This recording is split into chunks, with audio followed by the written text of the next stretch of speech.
Yeah, I had therapy. Thorough. Therapy always thorough as well. Nichely, I'm big on mental health.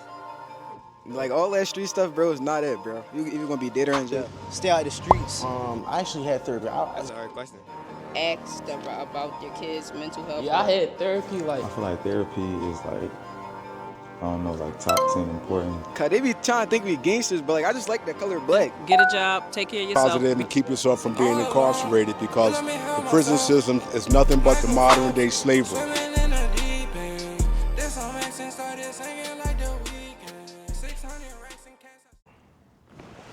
My name is Tashawn. I go by Godbody artist. We here with Street Therapy today, and I'm a local artist in Philadelphia. All right, what's up, y'all? It's your boy TJ, man. We back here with another episode of Street Therapy, man. We got a local Philadelphia artist today, and we're gonna talk a little bit about art today and where you started. But the first question, man, we gotta know, man, how you feeling today? Talk to us. Man, I'm feeling amazing. I'm feeling like love and life and peace. Love, life, and peace. Yeah. That's what's up. So where you from? I'm from North Philadelphia, born and raised.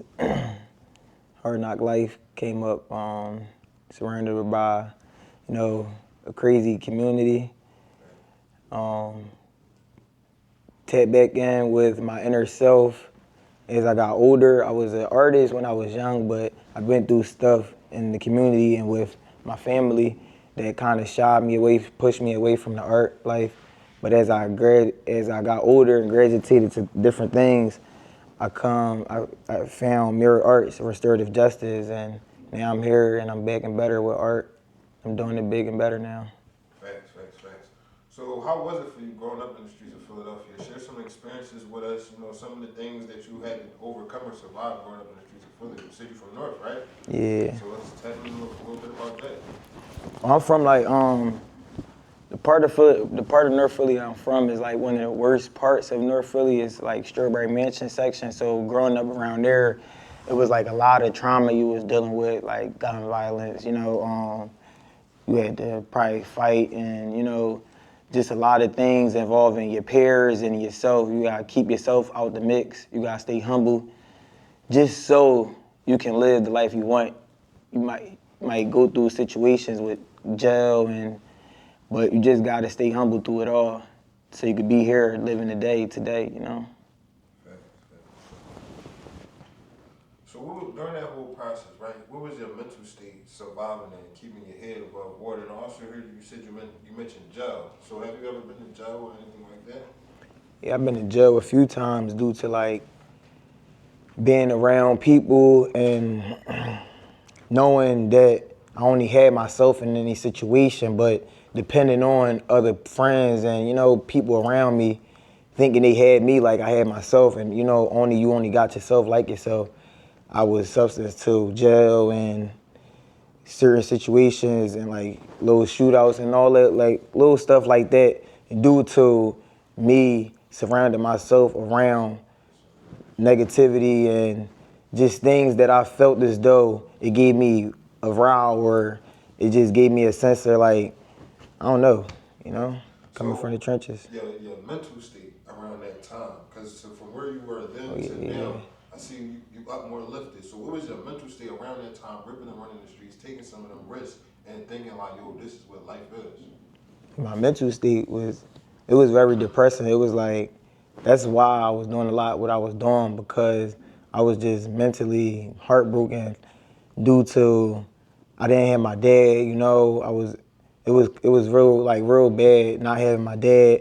He was only popping in my life a few times. I had my mom, but it was like she was telling me certain things about my dad and all that, but I really couldn't get to him how I wanted to.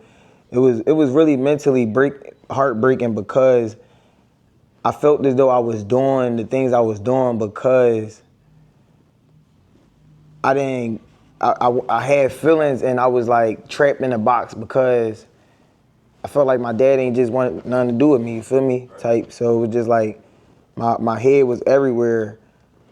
It was just everywhere. How did that make you feel like you had to like fend for yourself? Yeah, I was just fending for myself. Yeah, I was definitely out here by myself, just maintaining life.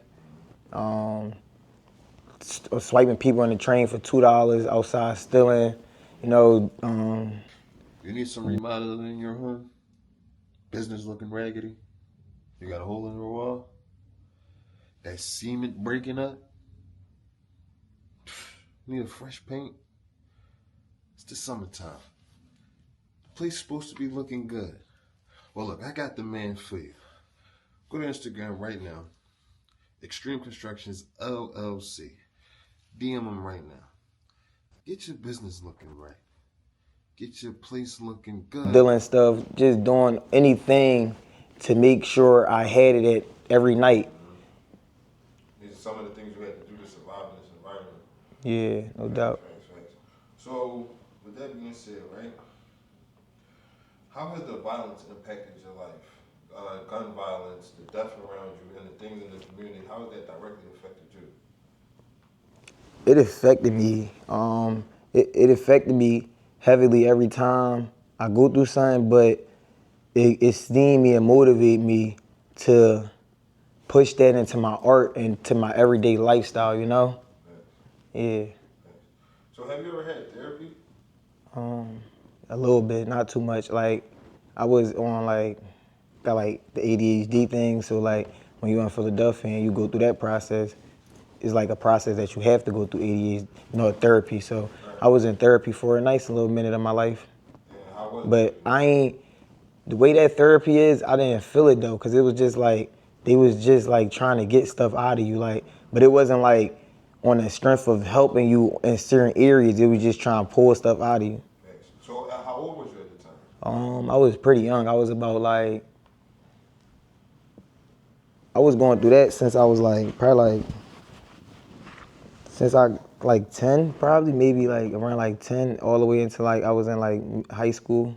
Yeah. Yeah. So high school is probably the last time you probably really remember. So from high school up until now, how was you able to cope or deal with some of the death or some of the things that was going on around you in your environment?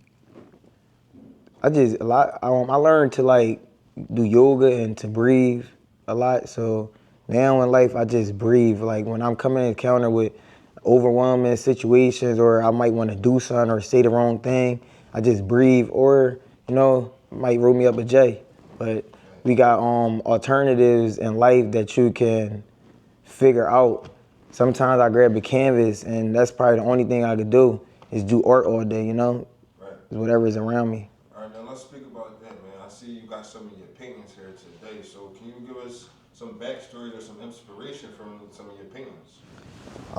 This one of my favorite ones. A lot of people been grasping to this a lot. I'm a Gemini. I'm a June baby, and Gemini, they say we two-faced and a lot of perceptions. They see it's just a lot of different personalities, not perceptions. So this right here is more so perceptions and different perceptions in life, you might be going through. Can't really talk too much on these few pieces that I got with me today, because all these pieces that I got, this one right here, this one, and this one right here, I recently made these, I made this last night. I'm really not too sure on explaining this too much, but my feel on this is the ocean, then I see some boats in there. I'm gonna tap in with this some more. And with these pieces, the face pieces, it just give me the feel of our ancestors, tapping back in with our ancestors into our culture, health-wise, unlearning life to relearn life. It was a lot of things in life that we exposed to, but it's not the right information, So now we walk around with a high head, it's the right information and we know it all.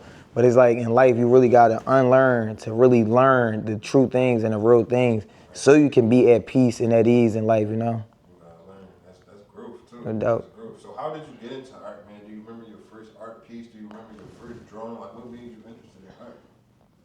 When I was a kid, I always used to just doodle in books. I always used to just I was an introverted kid as I came up in life. I was standoffish, because I was the problem child, and I always used to get a beatings.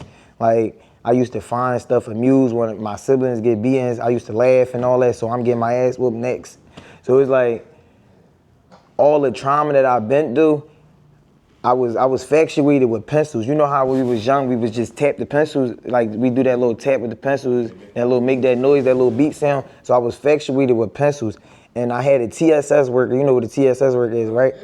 And anytime I got in trouble with my TSS worker, he made me write on a paper 1,000 times what I did front and back, you know? So that right there with the pen and the paper, the pencil and the paper, I just put the pencil to the paper as I graduated because I really, like, he made me hate paper and pencil. The more I had to, every time I got in trouble, bro, he made me, like, one day I wrote a whole book, like a composition book, front and back all day, bro, because my mom told him I did some nut shit, you feel me, in school. So it was like every time she tell him I was doing nut shit, that nigga was like a father figure to me, you feel me? So it was like, that's what really made me tap in with the pencil and the paper and start doing other stuff because I seen stuff, you know, we exposed to stuff, so I just was putting it on the paper. That's heavy, that's heavy. Do you remember your first drawing? No, it was like little stick figures, probably like little animals and little cool stuff like that. Yeah. But it wasn't nothing advanced like this though. Right, that definitely came a long way. You know, all right, so give us one of your best moments, man, that you remember, one of your good memories that you led, you look back on, you laugh, and you just remember those good times.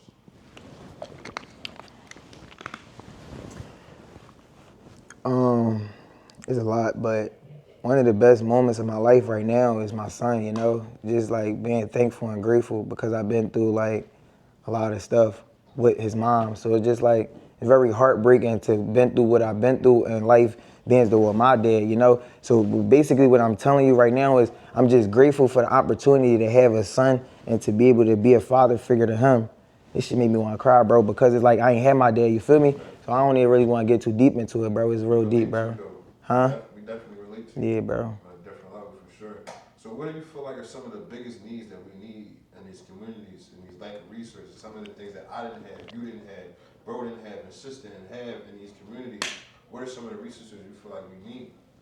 I feel like we really need, I wouldn't say mentors, I would say life coaches. You feel me? Because a life coach been through experiences that they can prevent the next person from, you know, being through it so they know how to adapt to all different situations. I feel like men need life coaches because we fall victim to not having our dad and we might fall victim to not having our mom. So we need a molder, a constructor as someone over us to I wouldn't say everybody needs somebody to watch over them, but a lot of us need that to mold us into the direction that we need to be in because a lot of people know what they want to be in life, know where they want to go, but they just don't, they not in that corner. They don't got them people in that corner or they got the wrong people in that corner that box their dreams out, shy they shit out. Like with life, you can't tell everybody your dreams, your talent and all that because people will sit up there and bash you until you don't want to do it. Now you smoking all day and you doing something else that